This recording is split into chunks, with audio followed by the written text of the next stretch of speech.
Psaume 38. Seigneur, pa pinim le ou fâché, pa kalem le ou en colère, ou bat mwen jouk ou blessem, ou kalem bien calé, ou te fâché en pile. C'est ça qui fait pa gen yon pati nan kom qui pa malade. Mwen te péché, c'est ça qui fait toute zone nan kom ap fait mal. Péché yo fait pile, yo couvri tête mwen.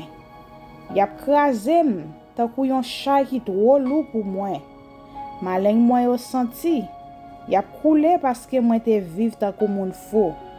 Mwen kagou, rem kase net. Toute la journée m'a marché tête baissée. D'lou nan jem. Mwen te gen yon la fièvre chaud sou mwen. Mwen senti mwen malade nan tout corps mwen. Mwen sans force, toute zone en corps krasé. Kem serré ma plaine si tellement m'a souffri. Seigneur, ou connaît tout ça mwen ta remè. Ou ouais j'en m'a souffri. Kem m'a bat en pile. Mwen pas capable supporter encore. Atajem, mwen pas ka l'ouvri yo. Tout zanmim, tout voisinage campé loin mwen. Toute famille rete loin mwen. Pour tête maleng mwen. Moun ki ta remè wè mouri yo tan pelin pour moi. Moun ki ta remè wè mal rive yo a plaidé di yon bonne mauvais parole sou moi. Toute la journée y a fait complot sou moi.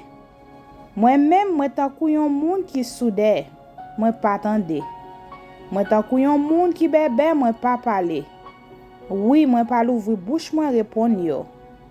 Parce que moi tan kou yon moun ki pas tande ça y a dit ya. Seigneur, c'est là où moi mette toute confiance moi. C'est vous même qui va répondre pour moi. Oh Seigneur bon Dieu moi. Parce que moi te dit dans thème, pas quitter au faire fête sous tête moi. Pas quitter au monter sous moi si pied m'chaper. Moi prête pour me tomber. Douleur a pi raide sous moi. Moi reconnaître méchanceté moi fait. Qu'aime serrer les moi ça me fait. L'ennemi yo grand nèg yon en pile. C'est un bon moun qui rete konsa yo pa vle wèm.